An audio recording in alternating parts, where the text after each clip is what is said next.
Hignet's corner, beyond Bent. Janssen!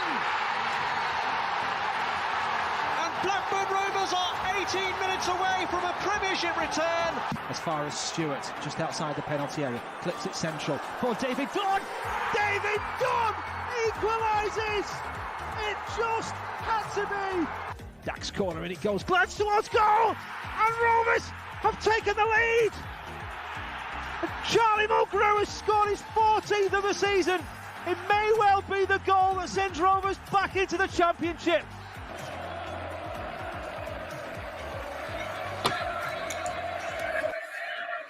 Good evening, Rovers fans, and welcome to our post-match show following a dreadful, terrible, humbling defeat away at Sheffield Wednesday this evening. 1-0, and in truth, a very well-deserved victory for Sheffield Wednesday, as it was a terrible performance from Rovers. So we are here for a post-match review. I don't know why the hell we're putting ourselves through this, but we will.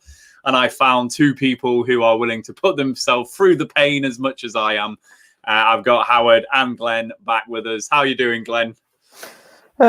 It's as good as possible, I think. After that performance and the general last 24 hours of football, 24, 48 hours, I think I've just had enough football now. Let's just get the season finished. And it's...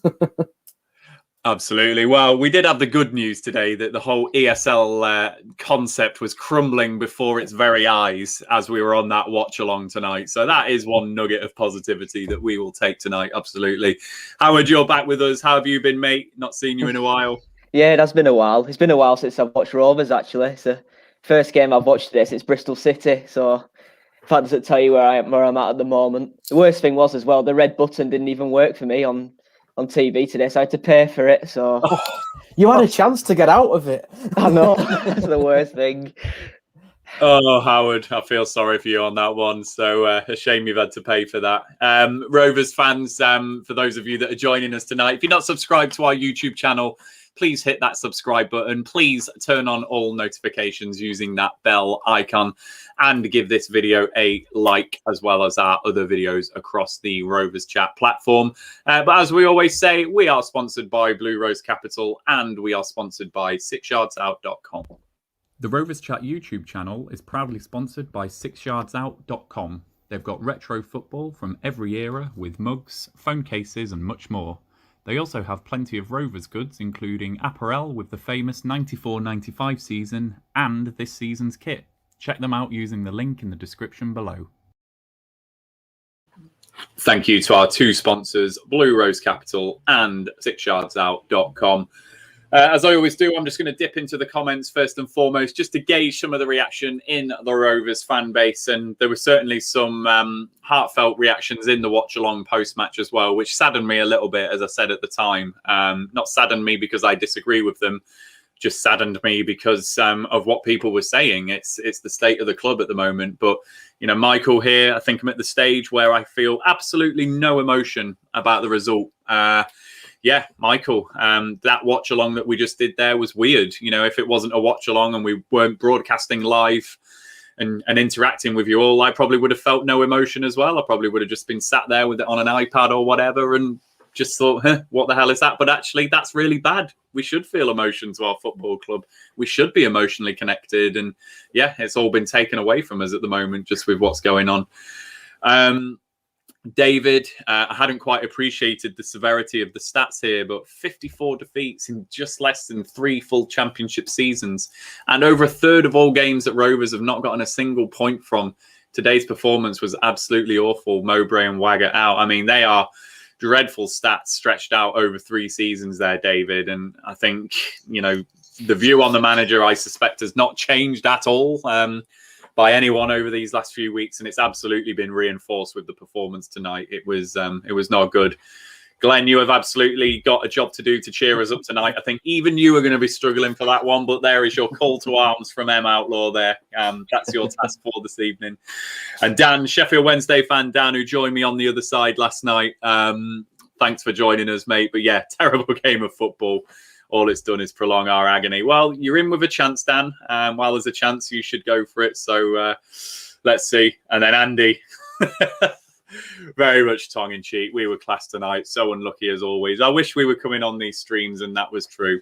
I wish that was the case, but yeah, not good, not good. And yeah, Helen, reasons to be optimistic. Happy haircuts. Yeah, had mine last week. I see Glenn's had his trim, and I think Howard you have as well. So yeah, happy times for everyone. So Glenn, I'm going to come to you first, just to try and well, I'm not relying on you for positivity first and foremost. I just wanted to sum your thoughts up on the game and how it's made you feel and what you thought about the performance, really. Just kind of a bit numb to it now, which is a horrible thing to say, but you kind of put the game on and yeah, the season's pretty much over, but you get some teams and suddenly you're kind of safe and you've not really got anything to play for and you see a really good performance, a team puts someone to the sword, but there was none of that tonight. It was just kind of just completely flat. Like, it was the same old. We kind of had the possession, created chances, didn't take them. I mean, why Armstrong squared that one in the first half when he's clean through. It's like every other game of this season, he's had a shot from 20 yards further back there. And it just the same old scenario of day break, bit of a deflection, goal, may as well turn it off now. Can't see us getting anything. We looked a little bit brighter when Brereton came on, but it's just so flat. I mean, what really annoys me is that 85th minute, 1-0 down against the team who conceded late at the weekend, shot of confidence, and we're taking a short free kick while the lads from the back get forward. It's just, I really think Mowbray's suffering from it. The players are suffering from it. The fans are suffering from it. The fans not in the ground. We should be in the ground kind of saying this isn't good enough. And I think they're getting away with it quite lightly at the minute. Mowbray comes out in his post-match interviews and he'll say, oh, we were the better team. We had this possession. We did this. We didn't do anything with it. And I think it's quite easy for a team to go into training every day, just start again when there's no fans there over the weekend. And I can't wait for the start of next season to be back in a stadium and actually kind of voicing an opinion about something. And I think I'd just like to add as well, I kind of go through this cycle every week at the minute where, say Friday, for example, we win. And I think, oh, well, maybe Mowbray has been a little bit unlucky with kind of COVID, with the transfer targets we didn't get. Maybe he does deserve another season. Maybe a season of solidarity would be quite good, and we've done quite well out of this. And then I sit through that and think, no, we need a change. And then by the time we get back around to Saturday again, I'll be kind of, oh, well, should we just put up with him for another season? And it's just a monotonously boring cycle and awful to watch football. I mean, we weren't great by any stretch against Derby on Friday, but I enjoyed the game much, much more. It was much more kind of faster pace. We were more at it. We were challenging. And yeah, we probably did deserve to get beat and we nicked to win, but it was just entertaining. Whereas that tonight was just kind of dross, awful. Yeah, and certainly I'm with you, Glenn. I was really fired up for that game against Derby County. And actually, when you look at the table now, just where would we be if Derby had beaten us on Friday night with how the results had gone? So that is why I was so fired up about that game on Friday night. That was a huge game in our season. So I was delighted when we won that game. And I'm sure the players were as well, because we could probably put relegation to bed at that point. And I just expected so much more tonight. I thought the players would play without the shackles on, with a bit of freedom, maybe players playing for a new contract. I don't know. I just expected way more than what we saw tonight, and it was desperately disappointing. And I think just to add to that as well, let's just be clear, Derby deserve to go down. If you go a goal up against us and get beat, I think Wayne Rooney's Derby definitely deserve to go down for that alone. I mean, I can't think of any other team that's gone one up against us and got beat. It's tongue in cheek, but that's pretty poor. Yes, it is. No, it is poor. Absolutely, it is poor. And, you know, I did it with Dan on the other side last night. You know, Sheffield Wednesday are a side like Rovers that if they do go behind, they don't come back invariably. So Sheffield Wednesday did exactly the same as what so many other sides have done, as what David Crossley's stats earlier. You know, let's bring them up again. How many sides have gone a goal ahead against Rovers where we've not gotten a single point from? A third of our games in 3 seasons. It's craziness, absolutely craziness. So, it's just desperately disappointing. And I think boring is the right word, Glenn. Absolutely. I'm just getting bored of it. You know, these post-match reviews are the same. The watch-alongs were having to just dredge some positivity and banter from somewhere. And we're just not invested or connected anymore. And I seriously worry about next season. I really do. And 2 of the comments that made me really sad on the watch-alongs were Apologies if I forget your names and you're in the comments. Let me know who you were. There was one chap who is moving up to Manchester, who was really looking forward to seeing Rovers because he's going to be closer. Living in Manchester, can see more Rovers games. Is now really not asked about that and really worrying about that. And then another chap who's over from Egypt at the moment and goes back in October and was really looking forward to seeing Rovers in the rest of his time before he goes back, who equally is worried about what he's going to be served up next season. And that just really hurts. And I'm sure all of us as fans have got all of these different stories about the emotional investment in our club and how it's hurting us at the moment. But the fact that game by game we're switched off from it now is desperate. And I do worry about attendances next season. Howard, I'm going to come to you. So this was the first time you've seen Rovers since Bristol City, did you say? Yeah, Bristol City. So how did the performance compare between those two games that you saw? And just, sum up your thoughts about the game today from Rovers and what you thought of it. Yeah, it's horrific, isn't it? It's such a long, painful watch at the moment. And it's exactly why I haven't been. It's just, what's the point? I've just not got that feeling for it at the moment. I don't know what it is. It's something that even when we were in the Premier League and we were getting relegated, even when we got relegated from the Championship, I still had that feeling. I was still buzzing for a match day, but at the moment, it's just not there. And that's, I mean, there's nothing more to add, is there? Really, it's just if I'm not feeling as a fan that I want to watch my football team play, then there's nothing else but other than changes needed, is there? Really, because clearly I'm not the only one with the comments that you've had through today that is just had enough. And again, it's just if this is part of the journey, if you will, which started when the results started to turn, then I don't want to be part of it. It's just crap, isn't it? It's just the identity that he's trying to build, to me, is non-existent. It almost seems like he's beating a dead horse of what he wants. Every game feels the same. There's no difference. We see the same patterns throughout the whole of the 17 games now, 16, whatever it is. It's been that long, I've lost count. And we're not learning from it. And when you're a manager at a level like this, you just can't be affording things like that. And we're so lucky that we're not in trouble. So lucky, because I mean, you think across some of the results that we've picked up that have been smash and grabs, really. I mean, we're so lucky that earlier on in the season we had that momentum. But I mean, my God, we're a terrible football team at the moment, aren't we? I don't even think at the moment, like, we were awful under Coyle. I remember going to games like Huddersfield away around Christmas and Barnsley, and we were absolutely shocking. But it just feels the exact same to me at the moment. And I hate that. I mean, we're not as bad, but it feels as bad. And if that isn't a sign that it's probably time to go, then I don't know what is, because, God, we're a terrible watch. I mean, even probably Sheffield Wednesday fans are thinking, what the hell are these? Are the hell are these not in a relegation fight like we are? Because it's just not right, is it? Mm. No, it's not. And I'm just going to go back into the fan reaction on the game, Mark. Same problems that have been throughout the season. Possession seems more important than a killer instinct in the final third. Teams now get one goal against us 9 times out of 10. We will do nothing. Andy, to be serious for a minute, that was shite after the goal, but we can't pretend we haven't seen that kind of game at the end of every season. Just nothing riding on it. Team reflecting the gaffer. I think the only thing I'll say on that, Andy, you got one side who should be nervous tonight. They're fighting relegation. This was last chance saloon. Sheffield Wednesday. They needed that tonight. We should have absolutely exploited that situation. We are the ones playing with the shackles off. We're the ones playing with the freedom.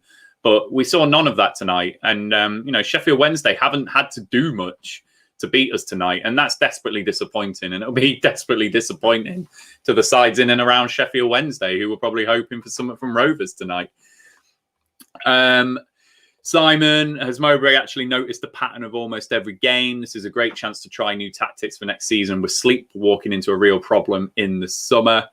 Hauser, I was buzzing after Derby. To have one shot tonight is pathetic. I think we had more than one shot, Hauser. There was a few. There was the Buckley chance, the Tribal chance, Rothwell's diving header. There was a few on target that we had, but not awesome, clear-cut chances. I think the clearest cut one was probably the one that Sam Gallagher miskicked and probably the John Buckley chance that went straight at the keeper as well.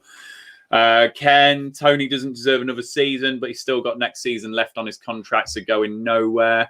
And I think that Barfly agrees with that, fear that Mowbray will be kept on. And then Riz, there's been no shortage of horrible performances. Unless I'm mistaken, we haven't gotten a single apology. And I think we did cover that on some previous streams, Riz. You know, the social media interaction from the players to the fans had completely gone. And yeah, there was nothing about, you know, oh, that wasn't acceptable, etc., etc. There's none of that at the moment, is there? So it's not inspiring. Alexander, boring, uninspiring, awful performances throughout this season from Rovers. Who else to blame but Mowbray? And then I'll just finish off with David's here. These final few games are the club's opportunity to sell itself to the fans for next season. Based on tonight, how many fans are going to want to pay hundreds on a season ticket? And Glenn, I want to come to you on this just for a couple of things. The first, in the watch along, I said, it doesn't feel like Rovers have ever properly bridged a season for me, where it feels like we've ended on a high and it's like, yeah, we're going to keep going and building and building. It feels like we're going to have another season where we go from here to here, and then it's all just a bit all over the shop. So we're ending the season in a real bad way. And then when we consider, you know, the contractual situation of some of the players that may or may not be here, some of the quality that we're probably going to lose from this squad, and with what David says there about the level of performance going into the end of the season, you know, how are you feeling about next season? Are you worried about what's going to happen next season? Are you worried about performances? Are you worried about attendances? Are you worried about just that all this good work, particularly coming out of League One, that we've done and it felt like our club was back? Does it feel like to you we've gone like 5 steps back all of a sudden? Yeah, I think I put a piece out a couple of weeks ago on the website, and it was just that kind of, it feels like we've gone back to the kind of Coyle days of that sort of toxic atmosphere. I would hate to be at Ewood. As much as I'd like to be at Ewood before, had we not beat Derby and we'd got beat and the crowd was in, I imagine it would have been pretty toxic, that game.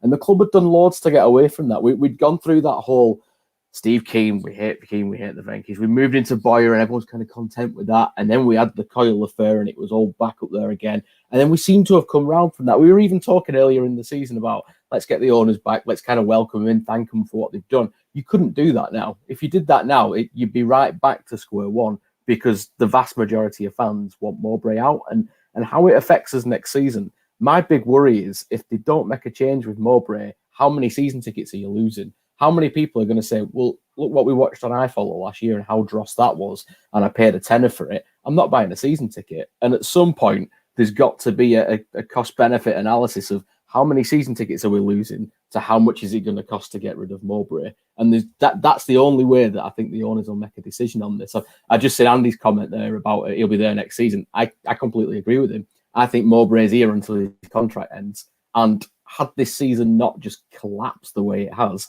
I'd probably be fine with that. Up until about probably a month ago, I was fine with that. But it's just soul sapping out of you. There's just no enjoyment in it. I mean, they mentioned in the commentary tonight, there's the 5 loan players, the 10 others that are out of contract. And part of me thinks, oh, God, that's a bit of a crisis. But then part of me thinks, but this is what we're watching now. So surely a different 15 players can't be any worse, can't be any less inspiring. Or is it the manager? I think it's that perfect concoction of a manager that nobody wants there, players that maybe don't want to be there for the manager, people looking at Rovers and thinking, oh, well, they kind of dropped off last season. Not sure that's where my future lies. I mean, let's say Harry Pickering, for example now. If he's looking at Rovers, is he thinking, oh, that's the club I want to go to, like he probably was in January time? I bet he'd be kind of thinking about other options if he had them open. And that's the worry for me, is you're potentially down 15 players in the squad and a manager and however many thousand fans at the ground. I mean, in terms of red flags, they're probably the big ones when you look at how's the season going to go. In terms of what you said about seeing one season out and starting the next, kind of with a bit of continuity, I'm struggling on Mark Hughes days. I mean, I'm struggling to think of a great example of that other than we just kind of steadily improve season on season. But since then, it's like under Boyer, we'd be within touching distance of the playoffs, and you think, we've had a good finish there. If we start on fire, we'll have a good run. And by the middle of the next season, we're nowhere near playoffs, and you're starting again. And it just seems, I don't know, like we've come to the end of this cycle. I kind of think this year was Mowbray 2.0. and he was changing his way of doing things. He was going from the big striker up front in Danny Graham. We're going to play possession football. And it's worked for about 3 months. People have figured us out, and then we've not really known what to do with that. And I don't think a summer's going to solve that. I think we're still going to have, if you can't create chances with Harvey Elliott in the team and you can't find a way to squeeze Tyrese Dolan and Ben Brereton in, sorry, but why is that going to be any different next season? It's I feel really sorry for Ben Brereton, just for what it's worth. I mean, we were at our best this season when he was playing out wide, and it's when he got injured that we dropped off. And since he got injured, he's just not really been given a chance to play again. And I think tonight he showed what he can do, where he can drive at a defence. He has a bit more physicality now, yet he sat on the bench again. And we're playing Joe Rothwell as a number 9 for whatever point again today, like we did against Derby. And it just seems like we're trying to be a little bit too clever. I watched the semi-final at the weekend. Iheanacho, Vardy up front. It's just a bit different. It's something different for teams to have to cope with. This kind of false 9 and fancy, let's move a striker out wide and a wide man up front, and he's not really a striker, but he's going to play there. Are we really that good that we can be doing that, or just play to his strengths? I think Mowbray's got a system that he wants to implement and he thinks will work, whereas other players we've got, those players that can pull that off, I'm not too sure. I've thought of my positive though. While I've been kind of wittering, I've thought of my positive. If no one watched Soccer AM on Saturday, and yes, Soccer AM is still going for anybody out there. For the older people, they're not trying to save Chip anymore. But Matt Jansen was on it. Oh, it was brilliant. It was refreshing to see Matt Jansen sticking a ball in the top corner. Was a great watch. Get it on iPlayer if you can. Nice sentimental hour and a half Saturday morning. Excellent. Absolutely excellent. Just on something that you said there, Glenn, just about the end of the cycle and things like that. As fans, we're not daft. We know how football works, and we know how football works as a business. And I think we accept the fact that, taking the manager out of the equation now, with the players that we're going to lose in the summer, etc., this group of players and our chance for going for the playoffs is probably gone. So we accept that next season is going to be a transition. We accept the fact that our cash flow is low compared to a lot of clubs. We accept the fact that we're going to lose some quality from this squad. We accept the fact that we might not get quality loan players like Harwood, Bellis and Elliott next season. As fans, you can accept that. But, we need to get behind something which is a transition season, which is a new manager, which is a change in direction, where we say, okay, this guy's going to come in and over a 2-3 year period, he's going to build towards something. That is something as fans that we can all get behind and be realistic about. And if that manager was to come out and say, look, I've got a bit of a job to do here. You as fans all know that. Maybe next season will come about 15th, but that's fine. It's part of a plan. I think as fans, we'd accept that. What we don't accept is how we're finishing this season and how we're really sleepwalking into a real disaster next season. And there's 2 comments here. Mark has made the point here. Worried about next season. Rovers owners and board need to act fast in the summer on a number of issues. Absolutely. And then Peter, if this happens, linked into Mark's comment above, if Mowbray is here next season and then we do get back in the ground and he does only last a month, we've said before on these streams, for me, that is worst case scenario. If Mowbray as manager through the summer transfer window does what he needs to, and then we sack him after a month, that is worst case scenario for me. If this manager's going to go, it needs to be, preferably at the end of this season or before the end of the season, so that the new manager can eyeball the whole situation and not be handed something like that on a plate. Were you trying to come in, Glenn? Yeah, I've only just seen the Mowbray's comments after the game. No, same story, really. We've been here before, and you probably asked the same questions of a 1-0 defeat. Would it just... there's a comment in from Andy Tubb there saying, Mowbray spoke eloquently regarding the ESL yesterday. It made sense, represented the views of the fans and was full of agreement with him. Baffles me how full of BS and waffly statements are. I completely agree. Just come out, Mowbray, and say, that was a torrid game. It wasn't good enough. Players have to do better. I don't think he's once said this season, we weren't good enough or players have to do better. He's too much of a, we're on a journey, or, we were unlucky to get beat. And it's like, there's unlucky to get beat and there's getting beat 54 times in 3 seasons. There's a correlation there, isn't there, between not being good enough and losing games. And that's what frustrates me at the minute. And I think that's where he's getting away with it, because there's no fans there giving it to him on the touchline every week, telling him how we feel about the performances and how unhappy we are. And apologies, Howard, I'll stop ranting in a minute. But I completely agree with what you say about at the beginning of this season, there were a lot of people who said, "Oh, well, we've struggled," and Mowbray said we were going to finish playoffs, and it's his fault we haven't. I can kind of see why Mowbray said we're pushing for playoffs. We needed money and la-di-da-di-da. But I agree. If you bring somebody new in and say, look, this is the start of our journey. We aren't going to get promoted season 1, but we're going to change things. We're going to bring some exciting football, and we need you, the fans, behind us for that. And we'll entertain you every week. I think you get people back in. I think you get people behind it, and you get given, as long as it wasn't a complete disaster, you get 2-3 years of kind of, sort of enthusiasm for it. I think enthusiasm is what I'm missing at the minute. It's sorry, no, I'm finished now. no, it's fine, and we absolutely should have been aiming for playoffs in my mind, because Barnsley and Reading for me have proven that there was an opportunity there this season. Whether we would have made playoffs is obviously a different story. We absolutely should have been aiming for them though, and I maintain that we are a side which is less than the sum of its parts.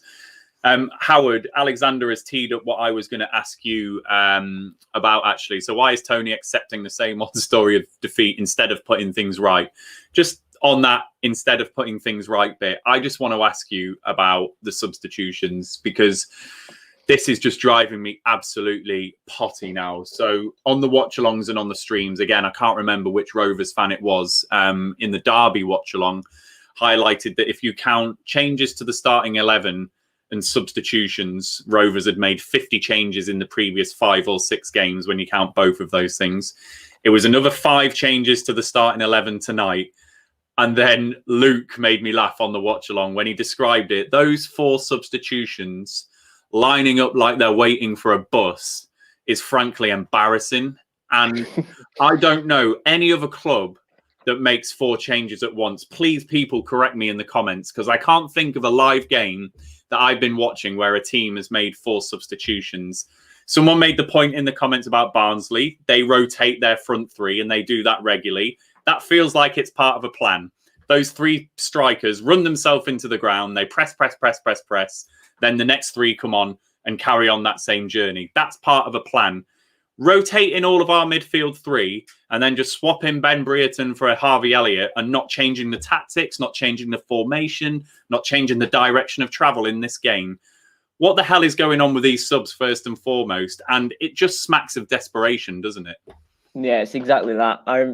I said to my dad during the game that the 5 substitution thing might actually be one of the worst things for us that has happened during this whole period, because even last season, I remember games where he'd just lob on Graham, Samuel, Brereton and just hope something had happened, and it never did. It just screams of desperation and not really having a clue. And in terms of today, the subs he brought on, I mean, I was just waiting for it. I knew it was coming. I knew the 3 or 4 subs was coming. It was just when. But I mean, what was the point? Stuart Downing I loved Stuart Downing last season. I thought he was brilliant, and I was all for him coming back. But God, he's been woeful, really, hasn't he? He's just at the end of the game today, and he pick up the ball in sort of the next to the defenders. He'd never do anything with it. He'd find his man, and it'd somehow just end up coming back to him like a pass later. And it's like, what's the point? I mean, it's just so dull. I mean. It's in terms of Ben Brereton, I've said for the past couple of years, I think he's the only player for me that tops Nyambe as like the worst treated player. I've never ever got around my head how the hell he didn't start that game against Charlton at the beginning of last season. It blew my mind, and it still blows my mind. It blows my mind how he doesn't start now, and I'll never know. He comes on today. He picks the ball up in our own half. He drives forward like no one else does and creates our best chance that we should score. I mean, he does more than Gallagher did, more than Elliott did, and he just comes on as bit part, just like he did in the first season, just like he did in the second season. And I just don't get it. I mean, how's he going to develop as a footballer with such limited time, especially in a season where he started off so well and he was it wasn't necessarily the focal point, but he was a big part of how we were playing and what was going so right with us going forward. And again, there was a comment further up that mentioned since like when Bradley Dack came back. That was sort of around the period where he kind of drifted out the squad. I think in terms of actually what's gone wrong this season, the problem started to show for me when Bradley Dack came back and Mowbray didn't have an absolute clue where to play him. It just seemed a bit off to me, and I think since then, them cracks have started to show themselves a little bit more, where he had something right, but as soon as one piece came out of place, whether that was Holtby with a niggle or Brereton out, it just completely collapsed, and he didn't know how to deal with it. And I mean, here we are at the end of a season where we had so much hope, wanting it to end, sat 17th in this depressing league. I mean, what else can I say? He's lost the plot, hasn't he, really?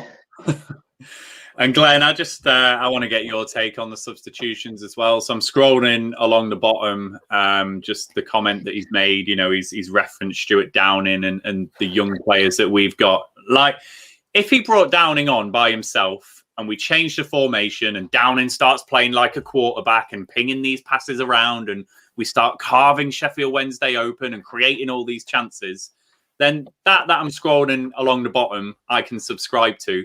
He brought Stuart Downing along with 3 other guys, which really had no impact on the outcome of that game whatsoever. I don't think we created... I think there was the one chance for John Buckley, wasn't there, where Buckley hit it straight at the keeper.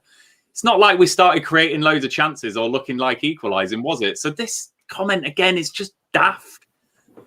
I mean, I mentioned before we came live that I watched the Red Button coverage and we made that many subs. The commentator didn't realise that Buckley had come on. So when Buckley has that shot, he's almost looking at his notes as if to say, well, when did he come on? They made the 3 subs and he wasn't one of them. And Mowbray was awful for it before, you're right, Howard. Like, we would go 1-0 down, and I've said this before, it was like Championship manager.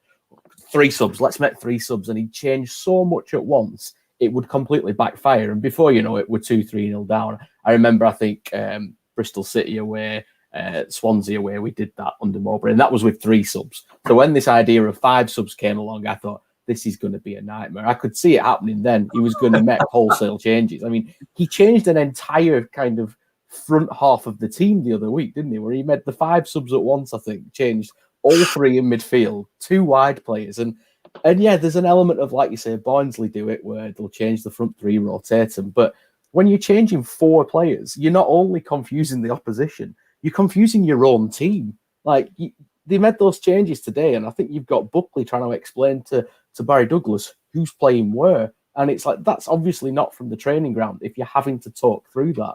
It's a massive opportunity. I relate back to Barnsley again. If you can build your tactics around the fact you can change all 3 front men and you just run your players into the ground and then say, right, let's change it, but let's go a bit more physical. All of a sudden, it's a different dynamic for teams to be dealing with. We take 4 players off and replace them with exactly the same 4 players. It's just baffling. Nothing changes. I mean, Tyrese Dolan came on today. I'm not convinced he touched the ball.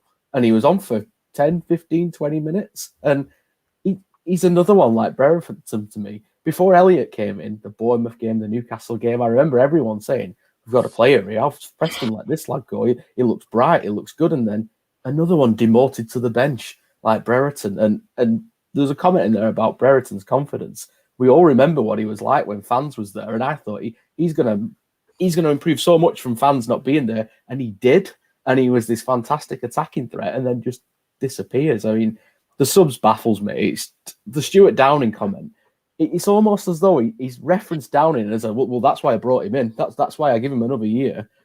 He's just been a complete waste of money. And like Howard said, loved him last season. In terms of those games last year and the year before, in fact, it might have got my years muddled up now, where we would concede late and it'd be kind of, we'd throw 3 points away, throw a point away. Downing came in and he was getting the ball and passing it and keeping it rather than lumping it forward. And he probably won us maybe 6, 7, 8, 9 points last season. He just seems to have been a complete, let's get Stuart back. Kind of, what if this player gets COVID and this player gets injured? Oh, we're going to be short. Let's get Downing back. And have we really needed him? Whatever wage he's on, could we have spent that on somebody else? Maybe got a young striker on loan from somewhere, a bit of a plan B. It's just a bit too much jobs for the boys for me, that with Ayala as well. I mean, I like to forget that we've even signed Ayala and then I come out in a cold sweat when I remember. And it's yeah, we won't have this problem next year because we won't have 5 players on the bench to bring on. So we'll be fine at this rate. It's.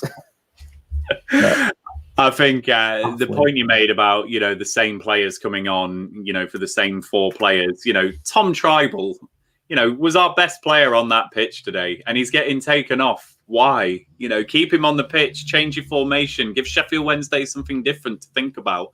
He's just not responding at all to the level of performance on the pitch from those players. And for someone like Tom Trybull, must be completely demoralising today. I thought he was absolutely class in that game today and did not deserve to be brought off in any way, shape or form. So when you're talking about squad unity and players playing for the manager and buying into a system and things like that, if you know that you're playing well and having a good game, Harvey Elliott today, actually probably one of his better games in recent weeks, popping the ball about in the first half and things like that, he gets brought off. I'm not surprised he's angry when he's coming off. What does that do for squad unity when regardless of what you're doing, you're going to get brought off? It's just craziness. I didn't think the midfield did anything wrong on Friday to merit all the changes. It was kind of, let's change everything again, and let's start again with a different system, and it's just pick a team and stick with it. It's not difficult. We're chasing a victory. We're 1-0 down. He's already taken Sam Gallagher off, one of your attackers. He's bringing Tyrese Dolan on, which is the correct decision. He's taking Joe Rothwell off, the guy who's going to drive and make things happen. What's going on? Like, what is that? I mean, I've said it before, kind of with the NFL analogy. It's about getting up the pitch. It's about momentum, getting up the pitch. And Brereton, Dolan, Elliott, Rothwell are players that pick the ball up and move you 50, 60 yards up the pitch. When you're 50, 60 yards up the pitch, you're less likely to concede, in theory, and you're more likely to score. And it just takes out that sideways and backwards passing for 5 minutes and puts the opposition on the back foot. But we just don't do it. I think we did it twice tonight, but you've got the players to do it. We just don't do it to our strengths. It's infuriating. Yeah.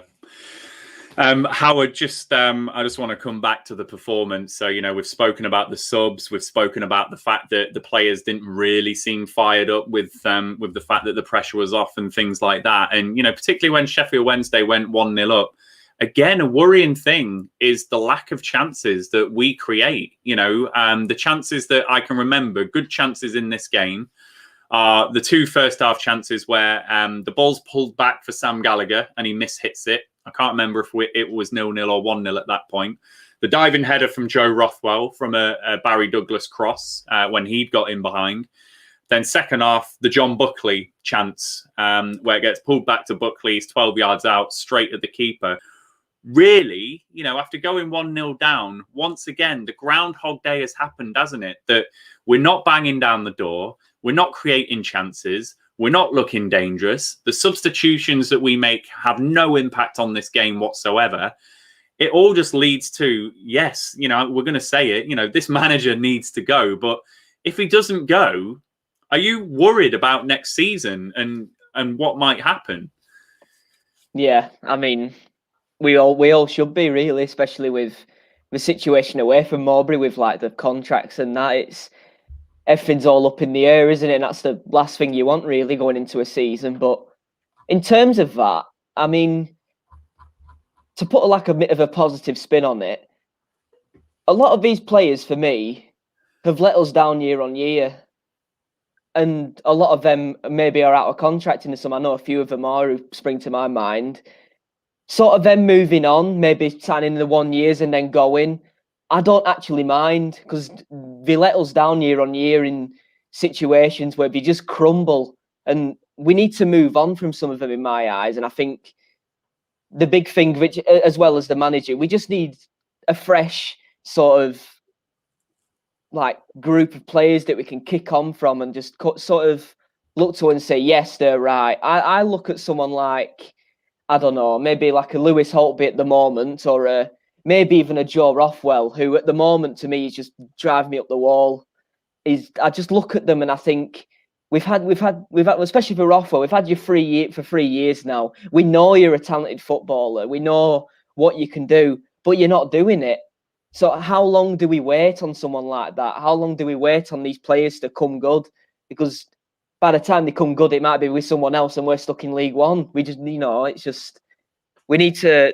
It's such a huge summer, isn't it? I mean, like you said, we've since I've been a Rovers fan, especially, we've never had that building, that journey, if you will, where we've sort of seen what we can look towards, and we're not seeing it at the moment, are we? And it's again, it just falls. We just need them fresh ideas from the man in charge, don't we? Who, I mean, he just seems like an old man trying to put his modern spin on something, and just not really knowing how to go. Sort of like that, but the Real Madrid president who thinks knows everything he's talking about, and he just sounds like some old man down pub, really, doesn't he? I mean, it's just, God, I mean, I don't even know what to say anymore, mate. It's just,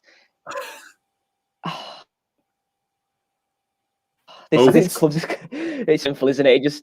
It just feels like, again, Groundhog Day again, doesn't it? It does. Go ahead, Glenn. I think you were going to say something. I was just going to jump in on the Joe Rothwell thing, because I remember a couple of seasons ago at the end of the year, he was absolutely flying. When he scored that goal at Forest, I think he got like 2 or 3 goals towards the end of the season, and you thought, he's going to be good for us next season. And Mowbray, bench for the first 3, 4, 5 games of the next season. And you think, we've seen all these videos of him on Twitter and Instagram. He's been in training before everyone else. You can see he wants to succeed. He's finished the season well. First game of the season, on the bench. Back to the bench you go, Joe. And it's just, if you're a player, you mentioned it before, it's almost like Sunday League football where, oh, well, you've played a full game last week, so you have to come off at half-time this week, regardless of how you're playing. It's kind of just going through the motions and giving people time on the pitch, and it's infuriating. I mean, I think there is something to be said for just kind of starting again, like you say, Howard. Like, we've been through this with these players. Are they really ever going to get any better and be the players we want them to be? Or do we want to have a look at some fresh young players coming in, somebody new with a different approach that's, for me, get bums on seats next season. Get people, we've got a massive opportunity. People have, before possibly this week, missed football for over 12 months now. By the time football comes back, it'll be 18 months of people who haven't been to a live match. And we're going to completely miss the opportunity to get increased ticket sales, more people behind the club, new fans, stuff like that, purely by the kind of short-sightedness of letting Mowbray see his contract out. And just by the way we're playing, I just feel like we're just losing an opportunity. It's madness. We actually find ourselves in a strange position where in the season where most fans go back and are begging to go back and watch their team play, we could be the opposite. Exactly. It's absolutely daft.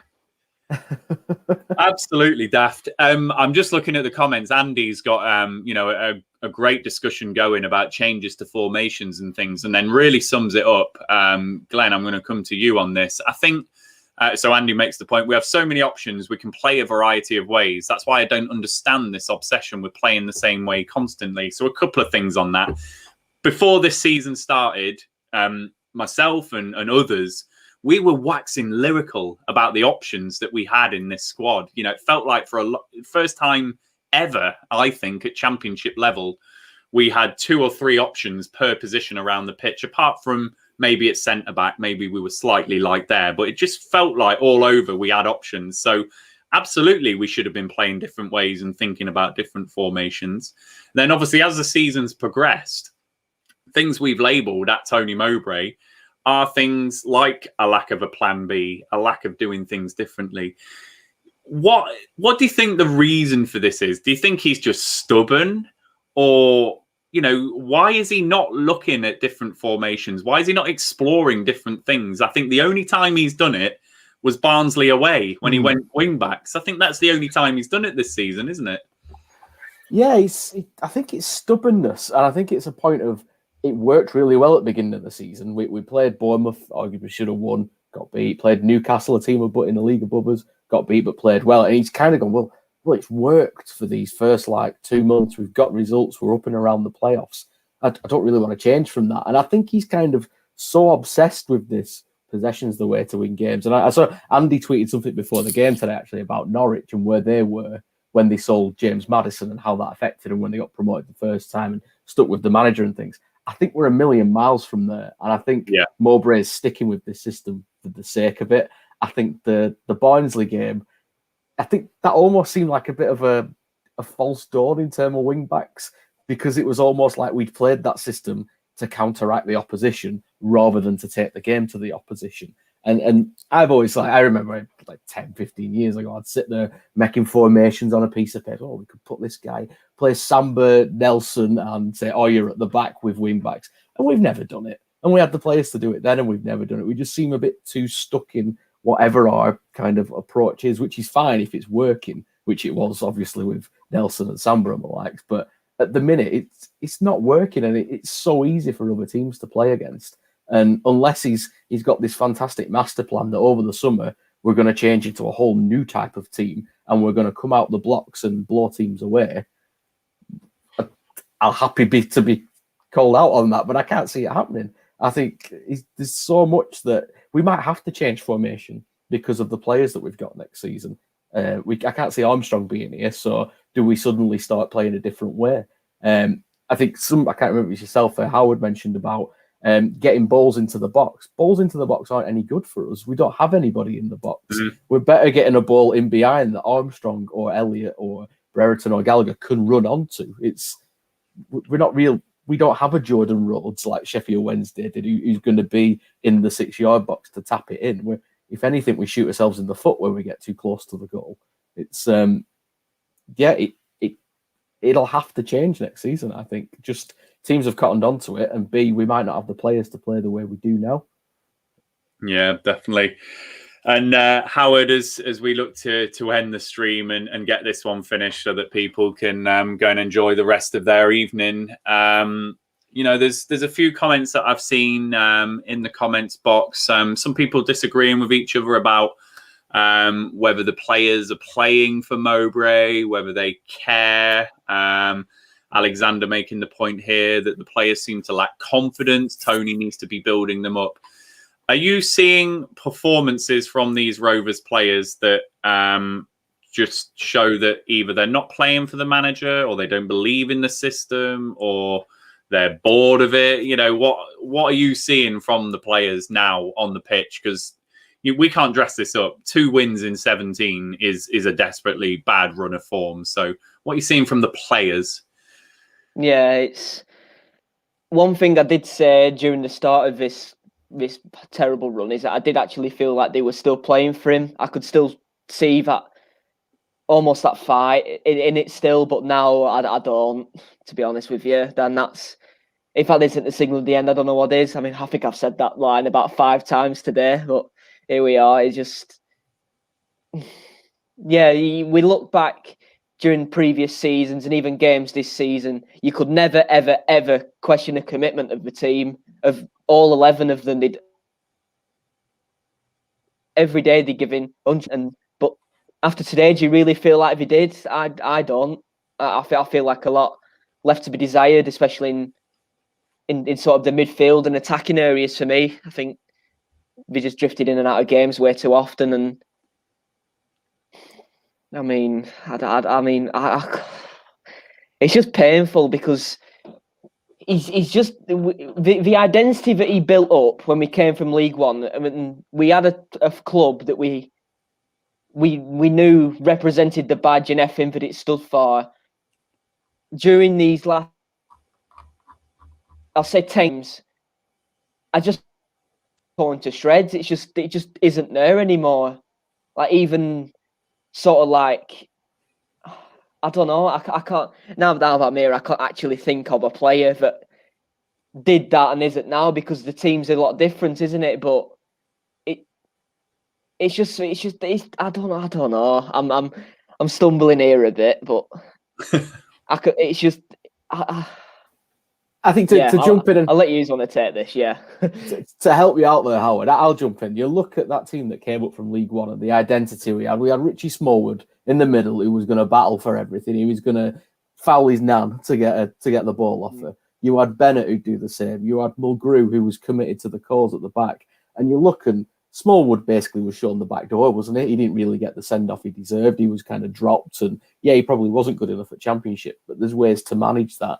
Mulgrew, the same. He has a nice new contract, but I'm not really sure I want to give you that. So you're going to be bombed out on loan at the first opportunity. I do think there is an element with Mowbray that he's not the best man manager. and the best kind of, it's not a mates game kind of thing, but at the same time, you've got that identity that we brought up where you had Bennett and Smallwood, the Bash brothers in the middle, who were going to fight for everything. And we've suddenly lost that identity to be this kind of false nine Barcelona ticky-tacky football team. That's not Lancashire, that's not Blackburn. We want blood and thunder, and possession football is the way to go forward, but it's not working. So let's change it up and let's have a bit more respect for the players. We've got like Harvey Elliott, and he's on loan and he's going back in a few weeks, and get Tyrese Dolan sat on the bench after he's done well against like Millwall and I think the Brentford game as well. And it's almost like certain players have to prove they're there and they're worth giving a starting place and keeping that, like Dolan, like Brereton. But then others are, as soon as you fit you back in, like an Elliott, and I'd even go as far as Douglas. I've been so disappointed with Douglas this season. Is he an improvement on Amari Bell? Probably not. No. And I just feel like Mowbray has these players that if they're fit, they'll start, whereas other players who are a more exciting prospect never really get that chance. Like Mowbray's too wary of what they might do wrong rather than what they might do right. And that kind of inhibits us a bit. And we've just, you're absolutely right, we've lost that identity that we had when we came up from League One. Even probably the season after we came up as well, it's just completely gone. And back to what we said at the beginning, it's turning back to that kind of toxic atmosphere. I think it's not as bad now as it was 2 weeks ago, because I think we all agreed that we need a change, whereas 2 weeks ago you had different factions of the fans falling out with each other, and there's only really one person to blame for that, and it's the man who picks the team that's not performing. And what you described there, Glenn, was a spine to the side. Just look at that League One side. David Raya, yes, was young, but you got a good goalkeeper. Charlie Mulgrew at centre-back, Richie Smallwood, as you say, Elliot Bennett, Bradley Danny Graham. You've got a spine that picked itself there. And have we really had that spine this season? We should have done, in my mind. We should have easily had a spine with Kaminsky, Lenihan, Travis, Dak had he come back from injury, but Joe Rothwell, for me, could have easily played that talismanic role, and then Adam Armstrong. But have we seen that enough this season? Have we seen that consistency in selection? No, because look at how he's treated Lewis Travis even. Could not wait to get him on that pitch at St Andrews. He could not wait and rushed him back. And then he's even sold him down the river just a few weeks ago and taken him out the starting lineup and things. So I think you're right, Glenn. It's strange, because I have always thought that Mowbray's strength has been his man management in terms of the group, in terms of how he made that team spirit, how he really brought them all together. But when you look at it, Paul Downing, another one. He was incredible for us. Did we not lose or anything for so many games with him? The minute Lenihan's back, boom, you're on the bench. Then, to be fair to him, he wanted to play and he went. But we've missed a player like him next to Lenihan. It just baffles me. It's only today I've really thought about it, that there's these certain players that just for no apparent reason are just drift away to be nothing. Yeah.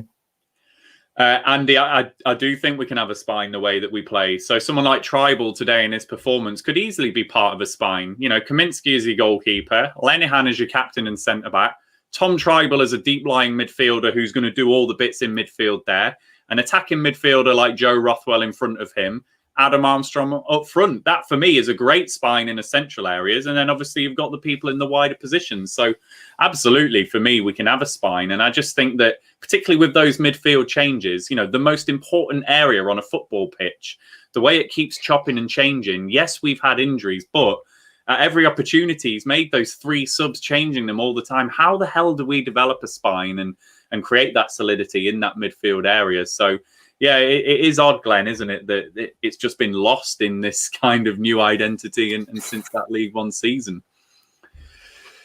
Oh, dear. So we are at the 55-minute mark. So we'll end the stream there, I think, because, we could talk all day about, the future of the manager and things like that. But I think we can all agree that today was desperately disappointing. We did not get the performance that we needed to tonight.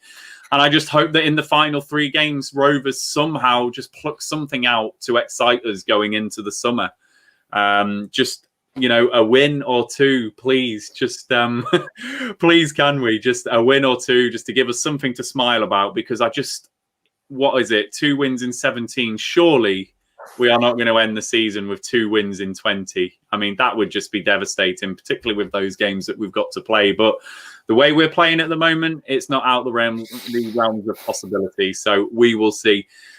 So, Howard, I just want to thank you for coming on again tonight. Good to see you back on the live streams, and sorry that you had to watch that after a few weeks not watching Rovers. So, a real shame. Oh, can you hear me? Oh yeah, sorry, I lagged at the end then. But yeah, it's been good to be on. I think it's a shame it had to be today. I wish it was Friday, but I mean, it is what it is, isn't it? I'll never stop I mean, I have stopped watching this club, but I'll never stop caring. It's just we'll get through it. Hopefully it's not with this manager. And Glenn, thank you for coming on. Some good points from you tonight as well. I think that Michael sums it up. There is a lot to talk about in the summer, and certainly from a Rovers chat perspective, Michael will cover all of the things that we need to between now and next season. We've obviously got the Euros in the middle as well, but certainly it feels like a huge summer for Rovers. And as I said earlier on in this stream, I can sign up to a transitional season next season. I can sign up to a manager coming out and saying, look, promotion is not a realistic ambition. Here's what I'm going to do. I can sign up to that. So absolutely, Michael. But yeah, Glenn, sorry, I sidetracked that. Thank you for coming on the show and giving your views as well. No, thank you. Enjoyed it as always. Cheers. It's been therapeutic again. It's always therapeutic in a weird way. Like, I've kind of forgotten how crap we played, an hour and a half ago. So, thank you to you two for giving your views. And most importantly, thank you for all you Rovers fans for interacting with us and giving your comments as well. You absolutely do make the show. And football is a game of opinions, and we love getting everyone's opinions. And it really helps keep these shows going when you all raise your points and promote that discussion. So thank you all, and thank you all for your support tonight and across the watch-alongs and across the season. And thank you to 𝒂𝐄𝐻𝒄𝒕 and to FM Works for their super chats tonight on the watch-along. Really, really kind, and we're really grateful for everyone's support. If you're not subscribed to our YouTube channel, please hit that subscribe button. Please give this video a like and all of our other videos a like. And please turn on all notifications using that bell icon, of course. We will be back on Friday with On the Other Side, ready for the Huddersfield game, and back with a watch-along on Saturday, which will have myself, Alex and Luke.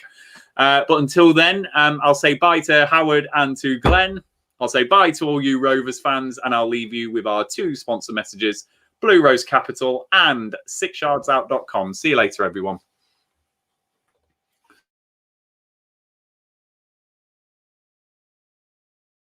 The Rovers Chat YouTube channel is proudly sponsored by 𝒑𝒆𝒔𝒆𝒑.com. They've got retro football from every era with mugs, phone cases and much more. They also have plenty of Rovers goods, including apparel with the famous 94-95 season and this season's kit. Check them out using the link in the description below.